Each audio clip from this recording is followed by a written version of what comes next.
Break के बाद आप सभी का स्वागत है सी न्यूज भारत में। नमस्कार, मैं हूं रत्ना। आइए रुक करते इस खबर की ओर।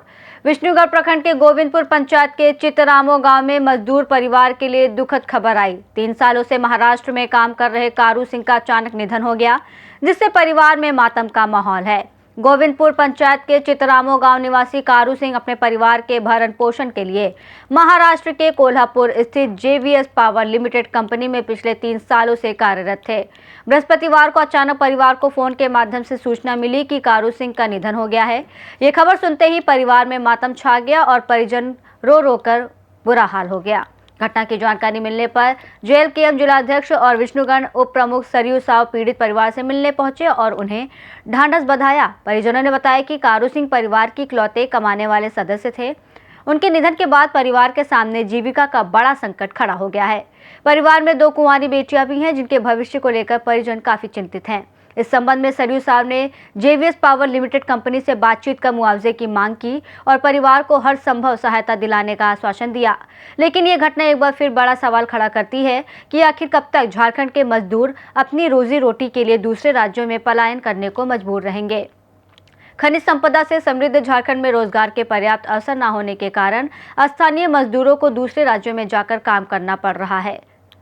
बताइए क्या हुआ है यहाँ? सबसे पहले आपके चैनल के दर्शकों को मेरा नमस्कार जोहार रहेगा। आज हम लोग एक ऐसी जगह पे उपस्थित हैं, आप देख सकते हैं ये सुदूरवर्ती क्षेत्र है। ग्राम पंचायत गोविंदपुर के अंतर्गत एक गांव है जो चितरामो के नाम से विकसित है।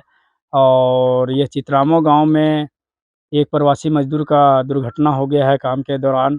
जेवीएस पावर लिमिटेड कोल्हापुर जो महाराष्ट्र में है वहाँ पे निधन हुआ है। और आज हम लोग पीड़ित परिवार को न्याय दिलाने के लिए हम लोग यहाँ पहुँचे हुए हैं। आए दिन हमारे झारखंड प्रदेश में खास करके हमारा यह विष्णुगढ़ प्रखंड जो है, ये प्रवासी मजदूरों के असमय निधन का जो घटना है या आकस्मिक निधन हो जाने के कारण जो यह समय मृत्यु को प्राप्त कर लेते हैं, यह काफ़ी दुखद है। यह भी घटना जो है वो काफ़ी चिंताजनक और दुखद है। इसमें जितना भी बातें बोलेंगे कम लगेगा। मैं चाहता हूं कि सरकार प्रवासी मजदूरों के लिए यहाँ पे रोज़गार का व्यवस्था करे, ताकि अपने गांव घर में रह करके रोजी रोज़गार कर सके और अपने बच्चों का लालन पालन कर सके, अपने जीविकोपार्जन कर परिवार को उचित मुआवजा दे। और जिस कंपनी में काम कर रहा था, जहां उनकी निधन हो गई है, दुर्घटना हो गई है, हम लोग उस कंपनी से भी चाहेंगे कि यह परिवार जो है उसके ऊपर एक ही मात्र कमाऊ व्यक्ति था, तो उसके ऊपर आश्रित था। उसकी कमाई से इनका घर चलता था, इनकी सारे बच्चों का लालन पालन होता था, बच्चों की पढ़ाई लिखाई होती थी, बच्चों का शादी ब्याह करते थे। अब जो एक सहारा थे वो भी नहीं रहे, तो हम चाहेंगे कि एक उचित मुआवजा दे करके परिवार को एक सहारा दिया जाए। और यही हम लोग मांग करते हैं उस कंपनी से, और वहाँ के जितने भी पदाधिकारी लोग होंगे मैं उनसे भी यही मांग करता हूँ कि मजदूर हित में और उस परिवार का भविष्य को देखते हुए आप एक उचित पहल करके एक उचित मुआवजा दीजिए। धन्यवाद। आज झारखंड अलग हुए लगभग 25-26 साल हो गया है। यहाँ की सरकार यही बोल के आई थी कि यहाँ के जो जनता है उनको यहाँ नौकरी देंगे और बहुत सारे वादे किए थे। इस पर आपका कहना है? देखिए, सरकार की वादे तो आप पिछले 2019 का आप चुनाव का उनका जो चुनावी वादा था आप उठा के देख लीजिए, तो डायरेक्ट हमारे माननीय मुख्यमंत्री जी ने ही वादा किए थे एक मन से कि यदि हर साल 5 लाख नौकरी मैं नहीं दूंगा तो राजनीति से संन्यास ले लूंगा। तो वो तो वादा किए, लेकिन वादा में कभी आप अपने काम करके दिखाए नहीं। तो सरकार तो विफल रही है, और खास करके झारखंड के नौजवानों के साथ में तो सरकार छलावा कर रही है। यहाँ पे हमारे यहाँ पूरे देश भर के 40% खनिज संपदा हमारे राज्य से हर स्टेट को सप्लाई किया जाता है, लेकिन यहाँ के लोग ठगे जा रहे हैं, यहाँ के नौजवान ठगे जा रहे हैं। यहाँ कोई रोजगार की व्यवस्था नहीं की जा रही है, बाहरी लोगों को नौकरियां बेच दी जाती है। यहाँ के कोयला खदानों में आप देखेंगे बंगाल, बिहार, उड़ीसा और विभिन्न राज्यों के लोग यहाँ पे आके नौकरी करते हैं, लेकिन हमारे लोगों को तो यहाँ नौकरी नहीं दिया जाता है। यह तो सरकार की विफलता को साबित करती है। अभी जो प्रवासी मजदूर जो बाहर जाके काम करते हैं और समय उनकी मृत्यु हो जाती है, इसका दोषी तो सरकार भी है। बिल्कुल सरकार दोषी है, क्योंकि यहाँ रोजगार का व्यवस्था नहीं कर पा रही है, तभी तो हम लोग बाहर जा रहे हैं काम करने के लिए। नहीं तो हमें क्या आवश्यकता थी, हमें यहाँ रोजी रोजगार मिल जाता था, हमें बाहर जाने की आवश्यकता नहीं थी। हम भी अपने परिवार के साथ सकुशल रहते। धन्यवाद। 14 तो दबे करेगा, 3.5 लाख के बात है तो 3.5 और बोलो ना देने के लिए, 17 17.5 लाख में फाइनल करो ना। नहीं होगा नहीं होगा, एम्बुलेंस अभी मालिक 3 लाख रुपए कैश लेके गया हो बॉडी के। नहीं नहीं वो तो ठीक है, वो तो जाएगा ही। तो 17.5 में फाइनल करो, 17.5 दे दो, बाकी हम बात करते हैं यहाँ पे, इनको हम मना लेंगे। आप थोड़ा उतना मैनेज करवा दीजिए, इतना में क्या कीजिएगा, ठीक है। अरे वो तो दुनिया छोड़ के चला गया ना। अब जैसे मान लीजिए पैर हाथ टूटता, किसी तरह से डैमेज होता, चलो धरती में रहता तो हम लोग समझते हैं कि आदमी जिंदा है, कुछ व्यवस्था हो जाएगा। लेकिन अब तो वो दुनिया छोड़ के चला गया। अब तो इन लोग को जो इनका पति बोलिए, इनका बाप बोलिए, इनका भाई बोलिए, जो बनेगा तब तो पैसा बनेगा, उसके सहारा तो दूसरा कोई नहीं है।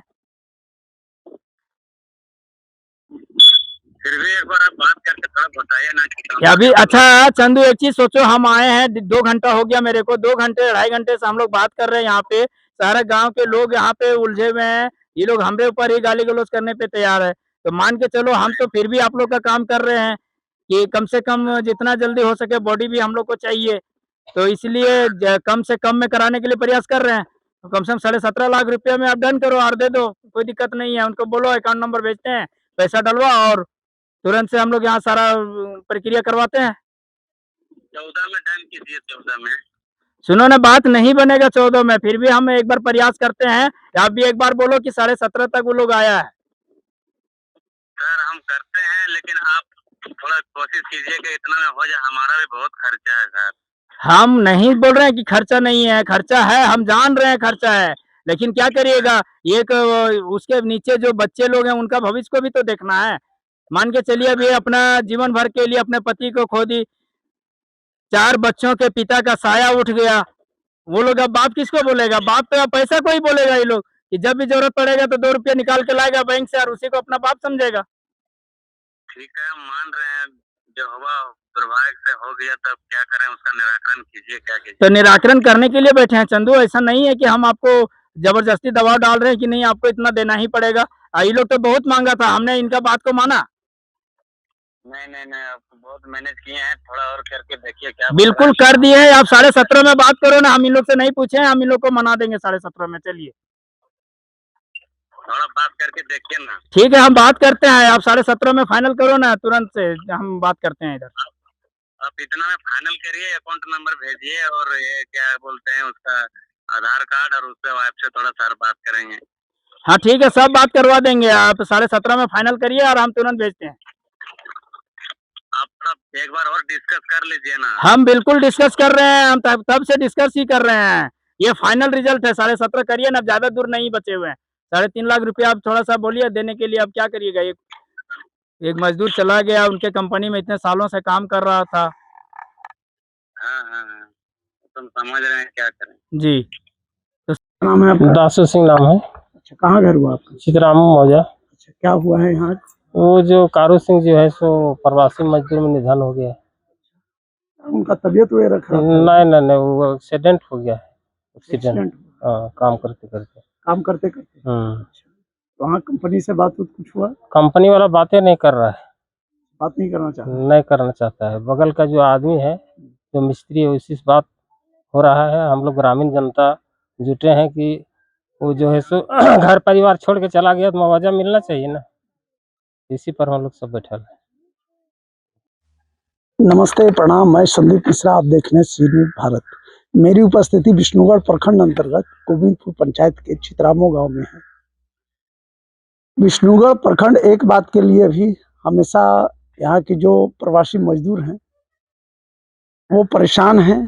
परेशान क्या कहेंगे कि सर इसके जिम्मेवार सरकार ही है। उसी कड़ी में एक और नया चितरामो में कारू सिंह नाम के एक व्यक्ति महाराष्ट्र में काम करते थे, कोल्हापुर में एक प्राइवेट लिमिटेड में काम करते थे। कल उनका वहां फिर देहांत हो गया है। और आप मेरे सामने देख रहे होंगे, ये बैठे हुए उनके परिवारजन लोग हैं, सभी बैठे हुए हैं। विष्णुगढ़ प्रखंड प्रवासी मजदूरों के लिए एक कहानी बन चुकी है। हमेशा आए दिन हमें लगता है कि साल में 10-15 प्रवासी मजदूर विष्णुगढ़ प्रखंड से कोई ना कोई कारण से उनकी संदेह हत्या या मृत्यु हो जाती है। और लेकिन सरकार विष्णुगढ़ प्रखंड की ओर देख भी नहीं रही है। कि देखे अगर यहाँ पे कुछ फैक्ट्री या कुछ रोजगार का व्यवस्था होता तो ये मजदूर वहाँ जाते नहीं, वहाँ काम करते नहीं, यहीं कमाते, यहीं परिवार के साथ रहते और बढ़िया से रहते।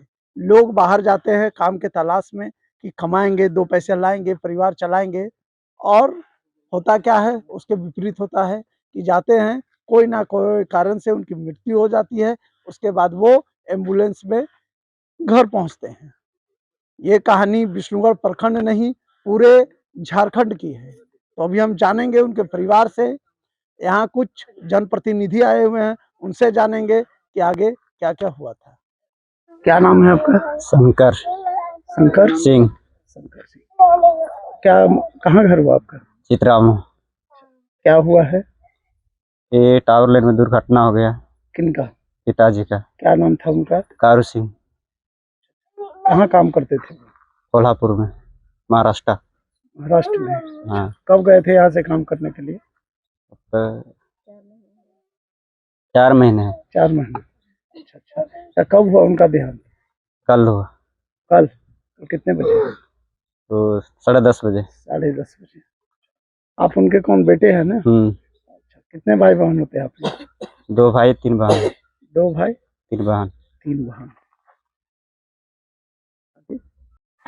क्या दिक्कत हो है? हमको पति स्टार्ट हो गया, उतना बोल नहीं पाएंगे हम। चितरामू के है, अच्छा, कहाँ कहाँ काम करते थे? उतना नहीं बोल पाएंगे हम। अच्छा अच्छा, ठीक है ठीक है। क्या नाम है बाबू? हमको कुमारी। अच्छा, क्या हुआ है? पिताजी का डेथ हुआ। पापा थे? हाँ, अच्छा, कहाँ हुआ वो डेट? कोल्हापुर में। कोल्हापुर महाराष्ट्र में। हाँ। विष्णुगढ़ से सी न्यूज संवाददाता संदीप मिश्रा की रिपोर्ट। कारू सिंह के निधन ने न केवल परिवार को झकझोर दिया है, बल्कि राज्य में पलायन करने वाले मजदूरों की सुरक्षा और रोजगार की गंभीर समस्याओं पर भी ध्यान आकर्षित किया है। इस रिपोर्ट में फिलहाल इतना ही। देश और दुनिया की तमाम बड़ी खबरों के लिए देखते रहिए सी न्यूज भारत।